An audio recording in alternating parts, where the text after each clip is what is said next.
नमस्कार मु रानी सिंह आपण मानकु मो चैनल ट्राइब ब्लॉग रानी रे स्वागत करूची। आपण बोईताळु रे की आइटम तयार करि परिबे भाभी की कहंतु मु समय दउची किछि करि परिबेनी ना किछि चिंता नाही मु आपण मानकु करि की देखेबी। भृषंग पत्र नै गला तापर भलो भाबरे धुआ धुई करनेले तापर हमर बोईताळु को सिजेई नेला पर तार मंजी को भलो भाबरे आमे सफा करि नेले। देखंतु मु केंति सफा करूची मंजी गुरा रहिले टिके एते भल लागिबनी तापर ताकू काटी की बापरे की वर्षा आम आडे तापरे काटी की तारो चोपा छड़े नेली तापरे हमर लुण देई के एमिति चकड़ी नेली।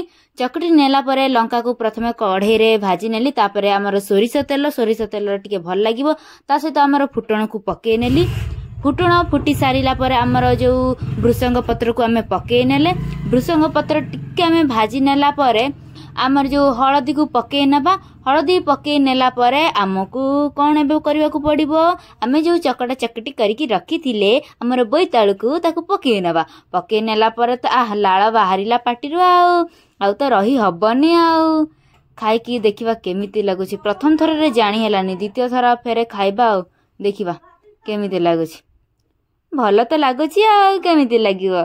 वीडियो जदी भल लागिला लाइक शेयर सब्सक्राइब।